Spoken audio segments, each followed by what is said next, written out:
ज्या शेतकऱ्यांनी नाफेडला सोयाबीन किंवा इतर शेतमाल दिला किंवा सीसीआयला कापूस खरेदी केला, अशा शेतकऱ्यांना कर्जमाफीतून वगळणार येण्यात असल्याची चर्चा आणि शेतकऱ्यांमध्ये प्रचंड अस्वस्थता आहे, अशा पद्धतीच्या कमेंट सुद्धा आल्या। आणि बुलढाणा जिल्ह्यातील मेकर तालुक्यातील पेनटाकली येथील नंदकिशोर इंगळे यांनी मला स्पेशल फोन करून सांगितलं की सर याबद्दल जनजागृती झाली पाहिजे, तर त्याची सत्यता आपण जाणून घेऊयात।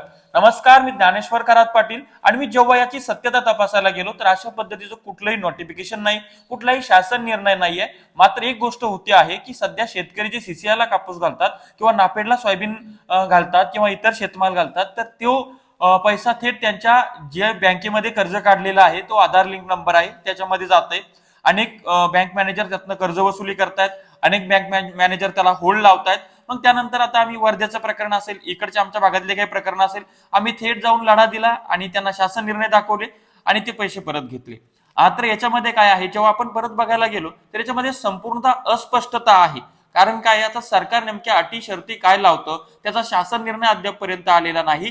त्याच्यामुळं याच्या आधी 2017ला, 2019ला, 2009ला जी कर्जमाफी झाली, या कर्जमाफीमध्ये नाफेडला शेतमाल घातला काय आणि सीसीआयला कापूस घातला काय याचा कुठेही सुतनाम संबंध नाही। त्यामुळे शेतकऱ्यांनी विनाकारांच्या अफवांना बळी पडू नये, थेट आपला शेतमाल नाफेडला घालावा, थेट आपला कापूस सीसीआयला खरेदी करावा।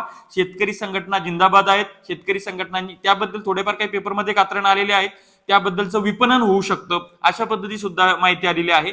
परंतु कुठलंही सरकार अशा पद्धतीचं विपणन करत नाही, अशा पद्धतीच्या अटी शर्ती लावत नाही। त्यामुळे शेतकऱ्यांनी या गैरसमजाला बळी पडू नये, आपला शेतमाल हा नाफेडला खरेदी करावा आणि आपला शेतमाल हा म्हणजे कापूस असेल तर सीसीआयला घालावा।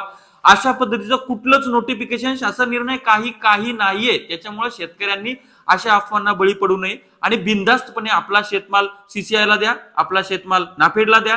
बँकेमध्ये जर का होल्ड लावला असेल तर 4-5 लोक एकत्र या, संविधानिक मार्गाने बँक मॅनेजरशी लढा। 9 ऑक्टोबर 2025 आणि 26 नोव्हेंबर 2025 या 2 दिवशीचे शासन निर्णय आहेत, त्याच्यामध्ये स्पष्ट उल्लेख आहे की शेतकऱ्याच्या बँक खात्याला होल्ड लावू नये आणि शेतकऱ्याकडनं सक्तीची 1 वर्षापर्यंत कर्जवसुली करू नये। म्हणजे कर्जवसुलीला 1 वर्षाची स्थगिती आहे आणि दुसरं म्हणजे होल्डला सुद्धा 1 वर्ष होल्ड लावू नये, कारण की शेतकरी पोळला आहे ओल्या दुष्काळानं, तो महापूर असेल, ढगफुटी असेल, त्याचा शेत करडून गेलेले, या सगळ्या गोष्टी झालेल्या आहेत। त्याच्यामुळं एकदम क्लिअर लक्षात घ्या की अशा पद्धतीचा कुठलाही शासन निर्णय नाही आणि कर्जमाफीला अशा पद्धतीची अट लागत नाही।